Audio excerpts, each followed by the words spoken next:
Olá, amigos de casa, estamos começando mais um programa Direto ao Ponto aqui pela TV Zoom. Um programa que, como todos os outros que compõem a grade da TV, pode ser visto também pela nossa página na internet, tvzoom.com.br, e através do nosso aplicativo de celular, em qualquer hora, em qualquer lugar.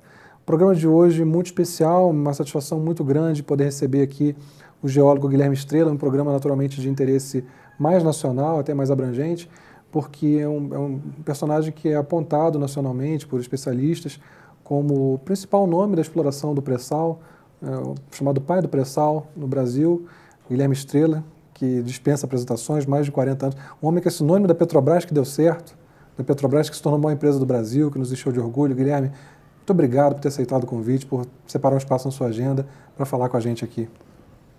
Pois é, Márcio, eu que agradeço a oportunidade. Eu acho que não só o pré-sal, mas a Petrobras é uma expressão da competência do povo brasileiro, de modo que me senti muito honrado com o convite e vamos ver como é que a gente Guilherme, conversa. como é uma entrevista de interesse nacional, eu vou pincelar rapidamente sobre Nova Friburgo, para a gente poder já entrar nos interesses mais pesados, nos assuntos mais pesados, perdão. Isso. Qual é a tua relação com a cidade? A gente vê sempre sonhando pelo Nova Friburgo. Quando começou essa ligação com Nova Friburgo? Pois é, eu tenho uma história interessante, você começou com esse assunto, né? Porque o meu pai, ele foi expulso da escola militar na revolta da vacina, Ah, sim. 1905, né? Na escola militar de Realengo, no Rio de Janeiro. E naquela época, uma matéria, uma competência muito forte que os oficiais militares tinham do Exército, era a topografia. Eles eram, antes de mais nada, exímios topógrafos. E com a expulsão dele da escola, porque ele se recusou a tomar a vacina, lá do Oswaldo Cruz, né? E foi justamente a época que a gente estava se instalando a linha férrea, saindo do Rio de Janeiro e subindo a Serra do Mar para todas as cidades do estado do Rio de Janeiro. E a Leopoldina, quer dizer, e a linha férrea tem, como você sabe, tem uma parte de topografia extremamente precisa, exige uma topografia extremamente precisa, porque os trens não podem, né? Sim. Enfim. E o velho foi empregado da Leopoldina, né? E transformou-se num aficionado de trens. Né? E depois, enfim, a vida passou. Eles se casaram, mas ele continuou um aficionado e muito ligado a essas ferrovias que ligavam o Rio de Janeiro à Serra Fluminense. E Friburgo era uma cidade que ele tinha especial, enfim, carinho e, enfim. E nós vimos a Friburgo algumas vezes de trem, eu me lembro muito bem. E foi o primeiro contato com a cidade. E outro contato importante, porque não sei por causa disso, foi em Friburgo que eu passei a minha lua de mel. Ah, legal. Né, no Hotel Garlipe, ali, né? Sim. Lá ali em Muri. De modo que eu tenho uma ligação com Friburgo, depois me casei e tudo mais, e trouxe meus filhos a Friburgo, enfim, tínhamos sempre, passei umas férias aqui no hotel, enfim, aqui não me lembro mais o nome, mas enfim, tem essa ligação com a cidade e nos aposentamos, né? O Rio de Janeiro sempre é uma cidade que cresceu muito em relação à minha infância e adolescência mesmo, né? E nós quisemos descansar mais um pouquinho, num clima mais ameno, e viemos para Friburgo. É, legal. Então você hoje reside mesmo aqui na cidade? Resido desde 1995. Ah, sim, então... Eu sou morador de Nova Friburgo. Legal, muito bacana. Guilherme, quanto tempo de Petrobras? Bom, eu entrei na Petrobras em 1965, né? Em fevereiro de 1965. Com o golpe militar de 64, foi a primeira vez que a empresa realizou concurso nacional para geólogos, engenheiros. Eu fiz o concurso e comecei na Petrobras em 1960, fiz o concurso em 64, em dezembro, novembro de 64, comecei em fevereiro de 65 na companhia. Quer dizer, o senhor acompanhou toda a mudança da Petrobras, o crescimento dela. Ah, com certeza. O senhor, inclusive, foi para o Iraque, né? Eu fui para o Iraque, quer dizer, porque quando o Brasil enfrentou as crises do petróleo, 73, 74, por aí, né? petróleo passou de $1 para $3, depois mais tarde para $10, mas de qualquer maneira, viu-se logo que para enfrentarmos um processo de desenvolvimento nacional e com autonomia nacional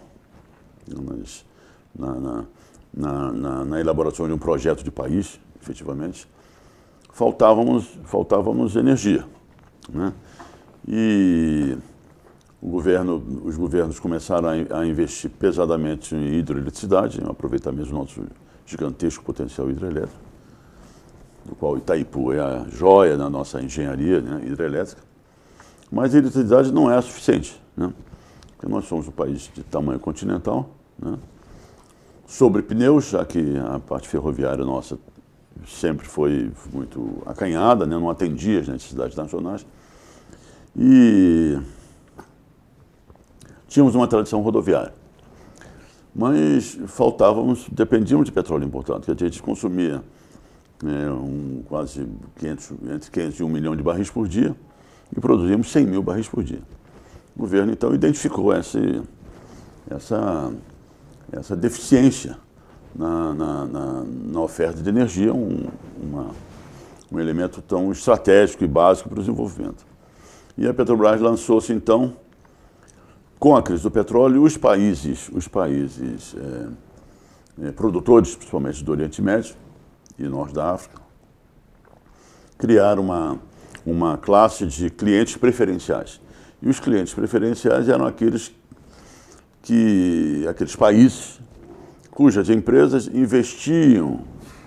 teriam que investir naqueles países produtores em exploração e produção, né? Porque as empresas estrangeiras tinham sido nacionalizadas e retirado desses países, né, os seus corpos técnicos de engenheiros e geólogos, de modo que deixaram esses países, não tinham mão de obra especializada.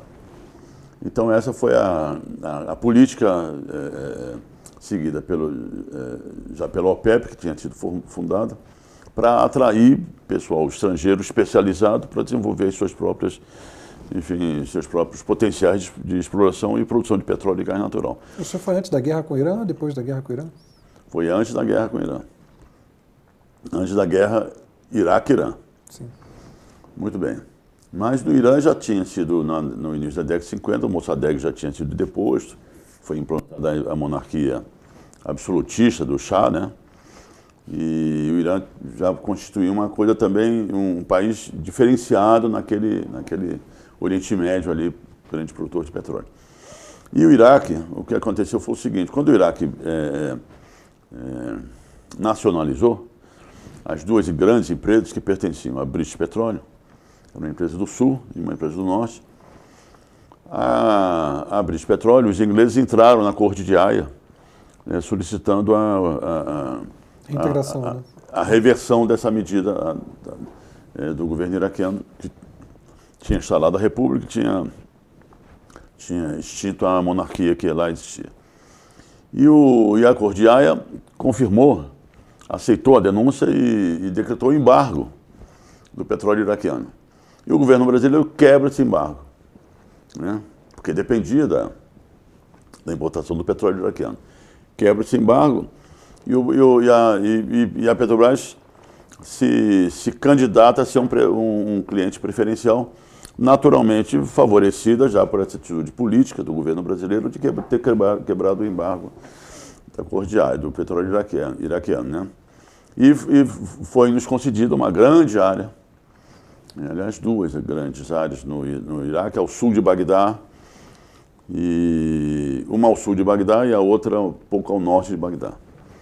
Então a Petrobras começou a explorar lá em torno de 1974 para 75, e eu fui para lá em 76, em janeiro de 76. Ficou quanto tempo lá? Ficamos quase 3 anos, né, em Bagdá. O senhor também trabalhou com pró-álcool? Com quem? Com a produção de álcool? Não, nunca, sempre ligado ao combustível fóssil mesmo. Sempre os fósseis, né? E lá, só para completar a informação, lá a Petrobras, quer dizer, descobriu um campo gigantesco chamado Majnun, que não entrou em produção, e que foi... Nós estávamos lá quando o campo foi descoberto e o governo iraquiano nos chamou e disse, olha, vocês descobriram uma coisa tão gigantesca que não temos condições políticas de manter essa riqueza que vocês descobriram em mãos de estrangeiros, ainda que tenha sido uma empresa de um país amigo, essa coisa toda, mas não temos. Nos falta a condição política de manter essa riqueza na mão de estrangeiros. Então nós vamos cancelar o contrato, e assim fizeram, e a Petrobras foi totalmente ressarcida de todos os gastos, de acordo com o contrato, que tinha lá um juro e tudo mais, um interesse, né? E o Brasil, naquela época, em troca, conseguimos a contratação de empresas de engenharia civil brasileira, porque o Iraque estava expandindo a malha rodoviária e ferroviária, e também a Sadia entrou no Oriente Médio através do Iraque, com grande exportação de aves, né, de produtos alimentícios, e a Volkswagen. A Volkswagen, você é moço, não é da sua época, né? Mas a Volkswagen criou um tipo, no Brasil, de um Passat, chamado Passat iraquiano, né? E entrou no mercado iraquiano do Oriente Médio em geral, com o Passat iraquiano brasileiro, né? Quer dizer, construíram-se pontes aí, né? Hein? Construíram-se pontes, então, no intercâmbio. Isso, né? Então, essa tomada de propriedade por parte do governo iraquiano do campo descoberto pela Petrobras foi seguida de um acordo entre governos que abriu o Iraque e o Oriente Médio em geral para a participação de empresas brasileiras. Lembra, o programa é meia hora, é muito pouco para conversar com tanto tempo de experiência, mas a gente tem que começar a falar também do pré-sal. Certamente. Como é que o senhor chefiou, quer dizer, o senhor esteve à frente desse trabalho, como é que foi surgindo essa... A gente tem mais 3 minutinhos nesse bloco. Explica como é que foi surgindo essa ideia de que poderia vir petróleo ali. Pois é, aí tem 2 aspectos fundamentais. O aspecto técnico-científico, geocientífico, e o aspecto político mesmo. Quer dizer, vou começar pelo aspecto geocientífico, que também é interessante. E vou procurar ser bem claro nas minhas explicações para não entrar em detalhes geológicos, que aí fica difícil. É o seguinte, o petróleo, ele é produto de matéria orgânica que foi depositada ao longo do tempo geológico, com rochas argilosas em geral. E aí, ao longo da evolução geológica das bacias sedimentares, onde essas camadas são depositadas, essa matéria orgânica, sob pressão e temperatura, ela se transforma em petróleo e gás natural. E essas rochas são chamadas rochas geradoras. E o conhecimento cientificamente correto e inquestionável das rochas geradoras do petróleo brasileiro até a década de 80 era pequeno, assim como em todo o mundo. A exploração ainda, o planeta estava ainda sendo pouco explorado em termos de petróleo, ainda que já produzisse muito, mas de qualquer forma a origem daquele petróleo não era muito pesquisada pelas grandes empresas. E assim foi a Petrobras. Mas no início da década de 80, justamente pela nossa dificuldade, nós passamos um período sem descobertas, né? E já com grande dependência da importação, a empresa foi obrigada, através do seu centro de pesquisa, investir muito em pesquisas para determinar as rochas geradoras do nosso petróleo. E assim foi feito. Em 82, 81, 82, 83, nós definimos as nossas rochas geradoras. Um passo geocientífico importantíssimo, reconhecido no mundo inteiro. Foi aí que eu fui para o CEMPES. Eu fui para o Centro de Pesquisa na Petrobras nessa época. Muito bem. E as nossas rochas geradoras, pelo menos a grande parte das rochas geradoras que tem na plataforma continental brasileira, no mar brasileiro, no mar do leste e sul brasileiro, são rochas geradoras que estão embaixo de uma grande camada de sal. Tá? Muito bem. Mas isso já nós tínhamos esse conhecimento. Já como eu disse, desde o início da década de 80. Muito bom. Já vi uma pista então, né? Hein? Já vi uma pista então de que... Mas já produzimos petróleo, mas não sabíamos exatamente de onde vinha. E a Bacia de Campos foi descoberta em 1974, se não me engano, 75 por aí, né? Em rochas que estavam acima do sal. Mas esse petróleo localizado naquelas rochas acima do sal vinha debaixo do sal. E as rochas eram mais antigas que o sal. Por isso se chamam as rochas, né, pré-salinas. Muito bem. E assim foi na Bacia de Campos, porque o sal é impermeável. Você me desculpe alugar muito, mas depois você corta. Não, na verdade, a gente faz uma interrupção rapidinha, chama o nosso único intervalo, Isso. E segue a partir daí, porque o senhor explica como é que a gente encontrou, quer dizer, já está dando uma boa pista de como encontrou o pessoal, e as repercussões disso, que são muito interessantes. Isso. Por isso eu peço que o pessoal de casa continue com a gente, tem muito assunto, infelizmente pouco tempo e muito assunto, para a gente tratar no nosso segundo e último bloco com o geólogo Guilherme Estrela. É rapidinho, a gente já está de volta.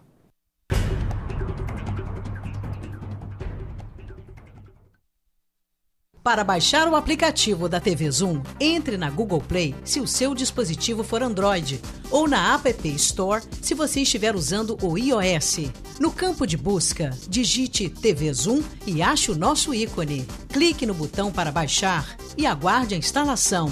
Pronto! O seu aplicativo TV Zoom já está pronto para você usar.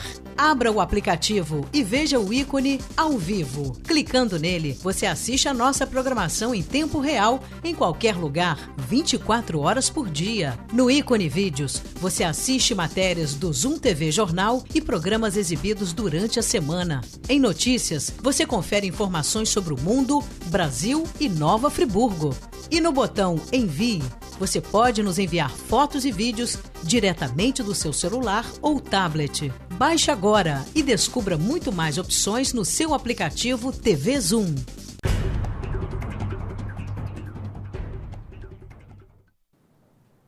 Então, amigos de casa, estamos voltando com o nosso segundo e último bloco do programa Direto ao Ponto. Hoje, mais direto ao ponto do que nunca, com o nosso geólogo Guilherme Estrela, pai do pré-sal, contando um pouquinho da história dessa descoberta e agora no segundo bloco também das implicações políticas do tamanho dessa descoberta. Guilherme, te interrompi, peço que você continue contando para a gente. Não, pois é, então o sal, o óleo é gerado embaixo do sal. Perfeito. E as descobertas na Bacia de Campos estão acima do sal. Quer dizer, o óleo veio lá de baixo e se depositou em cima, né?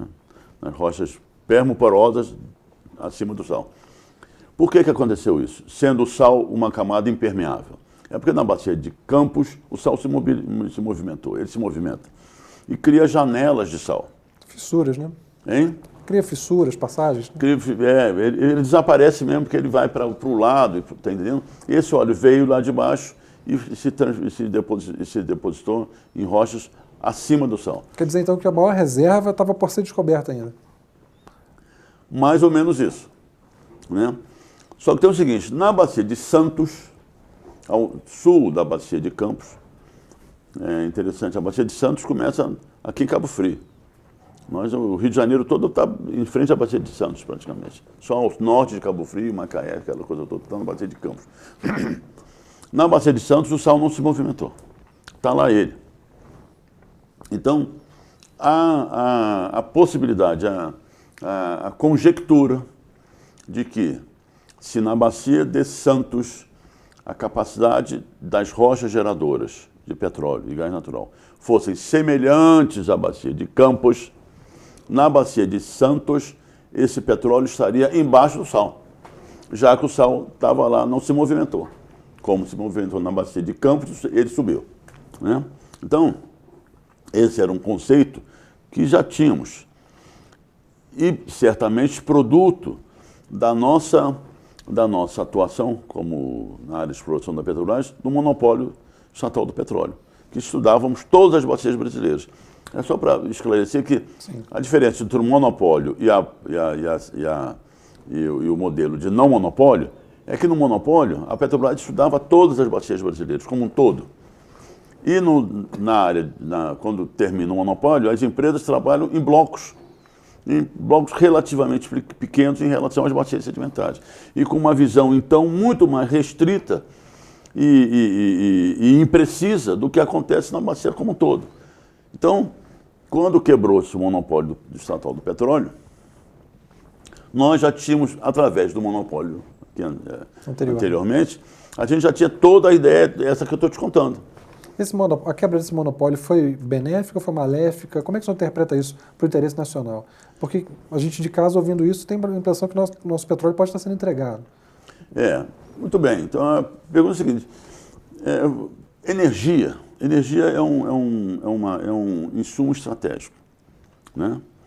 Os Estados Unidos não invadiram o Iraque por causa das palmeiras, das sâmaras iraquianas, que por sinal são deliciosas, né? Não é mesmo? Tudo que aconteceu. A Primeira Guerra foi decidida por causa do petróleo, né? Primeira Guerra Mundial. A Primeira Guerra Mundial. A Segunda Guerra, idem, né? Hitler invadiu a Rússia para ir a Baku buscar o petróleo russo, porque os campos da Romênia e da Áustria já não sustentavam.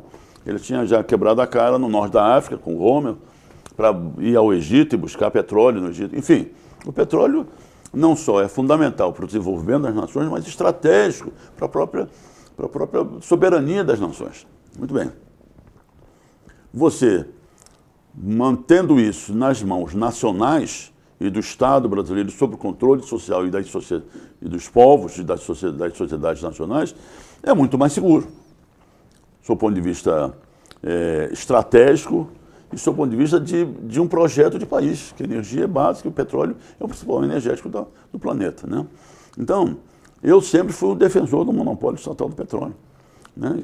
Que nós mantínhamos no Brasil equipes brasileiras integrados com a universidade brasileira, com os centros de pesquisa nacionais e tudo mais. Então, para mim, a quebra do monopólio foi um erro, né? E também quebrou-se o monopólio, aí entra no pré-sal. Quebra-se o monopólio no intuito de dizer, não, o Brasil precisa de petróleo, nós não somos autossuficientes, então vamos chamar as empresas estrangeiras para investirem no Brasil e acharem petróleo. Muito bem. Quebrou-se o monopólio, vieram as empresas estrangeiras que não conheciam as bacias sedimentares brasileiras, não conheciam a geologia do Brasil, né? Houve a concessão de blocos, no regime de concessão, em que o petróleo é de propriedade daquele que descobre, porque a atividade de exploração é extremamente arriscada, então para o investidor ser atraído para enfrentar aquele risco, o regime de concessão estabelece que o petróleo é de propriedade dele. E você veja só, já no regime de concessão, uma grande empresa estrangeira, a Shell, fura um bloco na bacia de Santos, né? E perfurou, começa a atravessar o sal e para no meio do sal, né? E diz, não quero mais perfurar o sal. Não me interessa, passou pelas rochas do pós-sal e não descobriu nada, e parou da metade do sal, porque também tem problemas de perfuração para perfurar o sal. Muito bem. E devolveu o bloco. E esse bloco hoje é o campo de Libra, não sei se já foi declarada a comercialidade dele. Esse campo é um campo de 10 bilhões de barris, né? E que podia ter sido entregue, né? Podia ter sido entregue. E que poderia ter sido descoberto pela Shell. Só que tem o seguinte, essas empresas que foram chamadas para investir no Brasil, né, nada fizeram, praticamente nada fizeram. Não havia necessidade delas, havia? Hein? Havia necessidade dessa... Não havia necessidade, não havia necessidade. Guilherme, a gente tem visto alguns sinais, desde que o pré-sal foi descoberto, os Estados Unidos aumentou a frota deles, naval. Isso. Existem vários sinais de que existe um interesse internacional grande no pré-sal. Inclusive, 2 semanas atrás, o senador Lindbergh esteve aqui e falou que, no entendimento dele, o pré-sal foi um dos fatores a motivar o impeachment da presidente Dilma. Eu não tenho dúvida nenhuma sobre isso, de maneira nenhuma. Por quê? Porque o mundo ocidental, Europa e Estados Unidos, vivem do petróleo. Eles se sustentam do petróleo. Os Estados Unidos mantêm uma frota lá no Golfo Pérsico, né? Sustenta a Arábia Saudita, que é uma monarquia absolutista e sanguinária, né? invadiu o Iraque em 2003, né? Enfim, as grandes potências mundiais, elas não têm limites para conseguir o suprimento de energia. Os Estados Unidos descobriu o óleo de xisto e o gás de xisto, mas que os Estados Unidos consomem 20 milhões de barris por dia, né? São 7 bilhões, mais de 7 bilhões de barris por ano, uma reserva de 30, 40 bilhões de barris. Em meia dúzia de anos eles esgotariam isso. Eles esgotariam. Então, os Estados Unidos até hoje não permite a exportação do seu petróleo produzido internamente. Então, petróleo e gás natural são insumos estratégicos para as nações.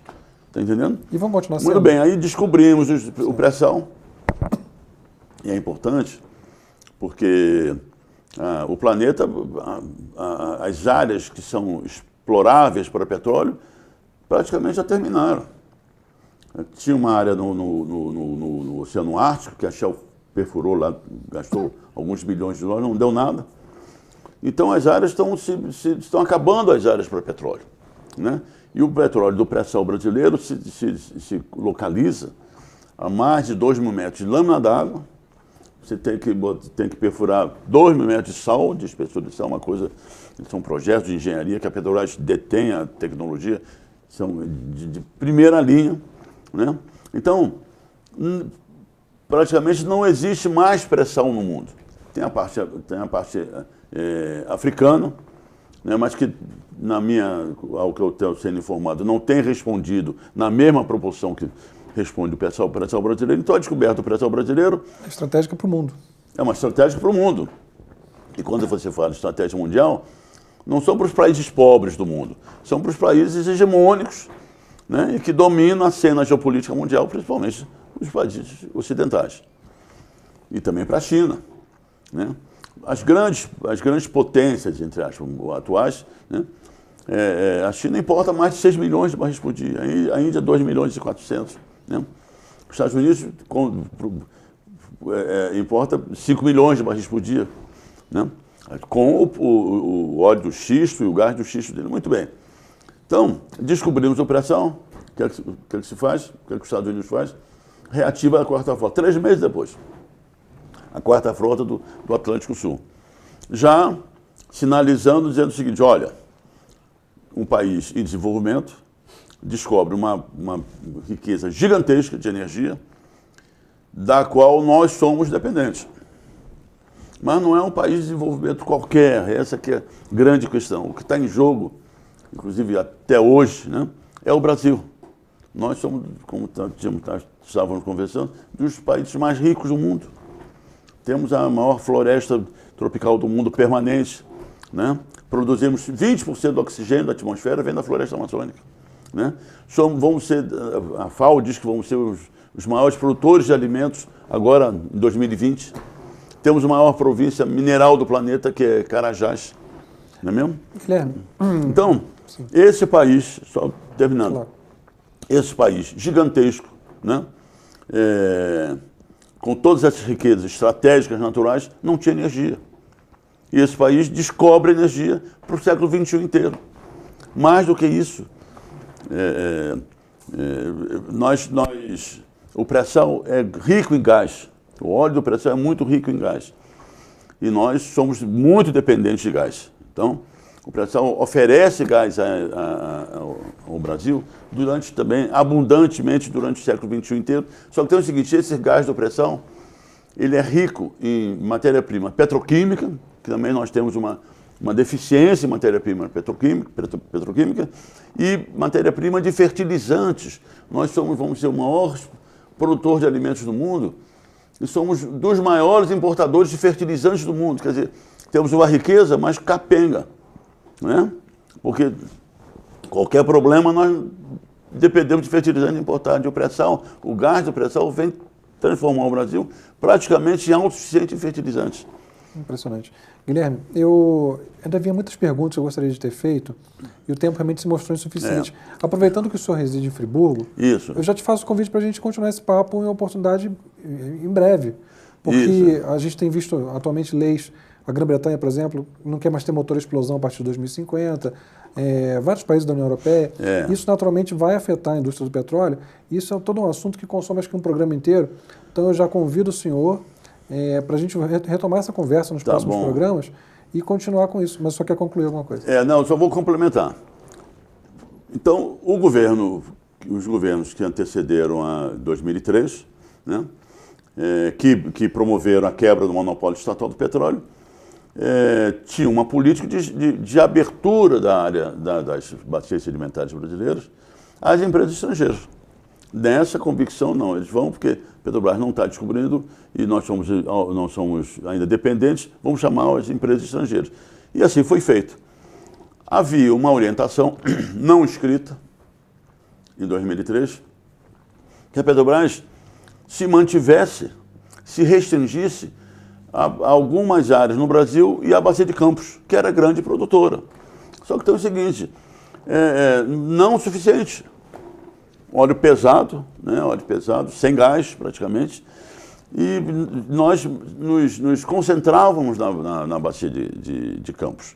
O governo que entra em 2003 decide o seguinte, Petrobras, você é a empresa brasileira do Estado brasileiro.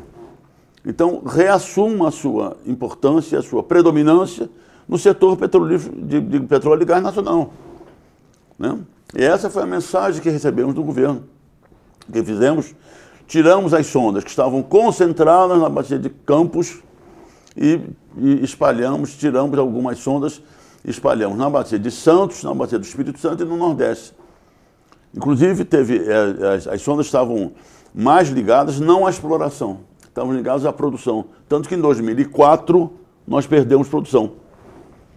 Porque tiramos a sonda de atividade exploratória para descobrir, né?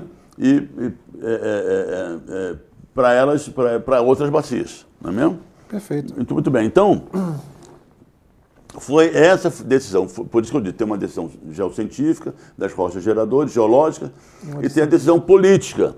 Foi a decisão política do governo que entrou em 2003 que nos deu condições de expandir a atividade exploratória da Petrobras e descobrirmos o pré-sal na Bacia de Santos, o óleo leve na Bacia do Espírito Santo, né? E gigantesca reserva de óleo leve e gás no offshore, de água ultra profunda de Sergipe, Alagoas. Foi uma decisão política também, mas tínhamos já a parte geocientífica completamente dominada.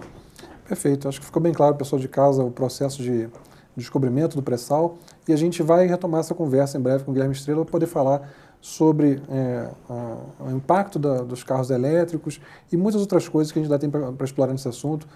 Eu prometo a vocês de casa que a gente continua esse papo em breve. Muito obrigado por terem ficado com a gente. Até o próximo.